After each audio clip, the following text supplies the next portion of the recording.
Is YouTube fading?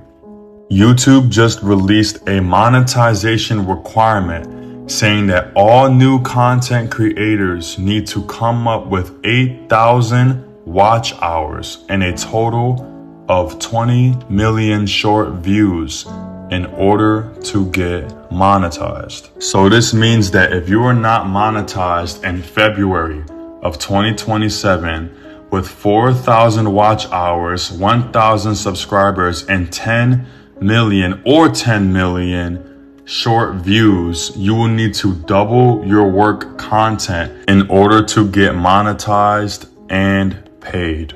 Now, some people, especially new content creator channels, are saying that the bar is getting set way too high, and that the channels that are already monetized are claiming that YouTube is doing this because they don't want to pay new creators anymore. Now, we know that YouTube is known for paying content creator channels very well for making really good content, especially when they are being monetized. And just a friendly reminder that YouTube is a multi-billion-dollar social media platform, and that they actually make money by getting other content creators to have a big audience as well. It's possible. Anything's possible! With that being said, YouTube also stated that channels will get qualified views even on a millisecond click when a person posts content shorts on August 24th. Now, why would YouTube want to have these two types of scenarios?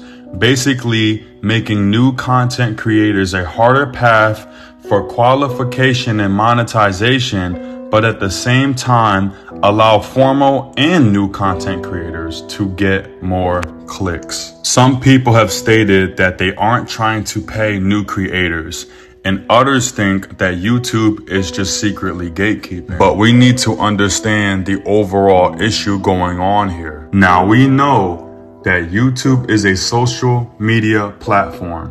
Therefore, media engagement, content, and views is the main goal for YouTube's success as a corporation. The more attention YouTube receives, the more popular YouTube becomes. But YouTube isn't the only social media content available to the world anymore. TikTok and many other social media platforms are and have been on the uprise, and we even see how Facebook, Meta, and Instagram continues to upgrade their platforms for more people to stay engaged. We are seeing more level ups from all these other platforms, whereas YouTube has become a little bit stagnant.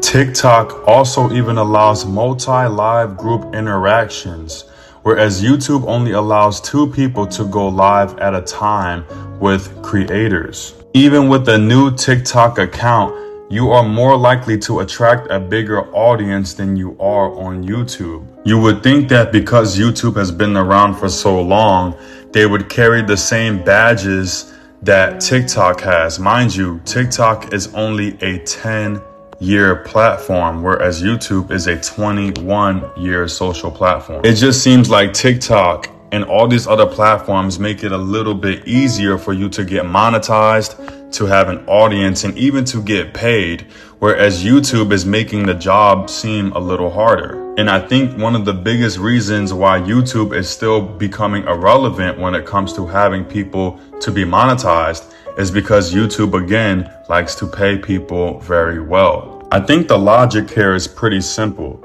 By the way the economy is going right now, people are seeing other ways to make money, and a lot of people are trying to get YouTube channels and even monetized platforms because it will help them with their income. But we all know that the more YouTube content creators there are, the more competition it is for already qualified monetized creators. Now, I understand the overall motive of not letting too many people in a circle, but I do believe that too much gatekeeping And goal posting isn't going to help the leaders of YouTube either. If people start finding content somewhere else, those same engagement people will tend to focus more on those other platforms rather than YouTube. And we also know that there's a lot of bot accounts being made on YouTube to basically get those qualified click views. So it's almost like real people in the future won't even be engaging with YouTube content creators. See, I think people look at YouTube and think,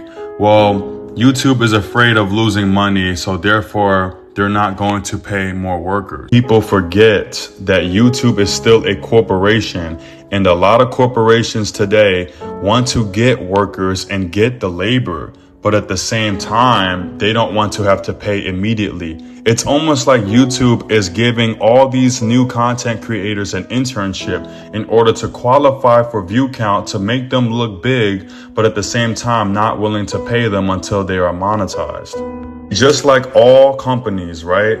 YouTube wants you to be a part of the YouTube platform. They want you to have a channel, but they want you to work twice as hard for it to get your reward. It's basically like having a business, but you just made a mass layoff. You're keeping the regular content creators because they're the ones making you the money, and all the newcomers, the interns, they are working for you, but you're not paying them right on the spot because the pay is so good that YouTube wants you to work twice as hard for it. But I always tell people, the more greedy you become, the more poor you will be. Because if people start walking away from YouTube, YouTube will not get that engagement that they were built for. And a lot of content creators don't got the time to try to double down on their YouTube work labor just to get monetized because of the way the economy is right now. I definitely think that in the next couple of years, we're going to see a little bit of a drastic change in YouTube. We will see whether they made the right decision on making the workers work harder, or if the workers are deciding to get up and walk away. If you were YouTube, what would you guys do? And overall, what do you guys think about this topic? Feel free to like, comment, share, and subscribe to this video if you enjoyed it. I love you guys. Until the next video. Shalom.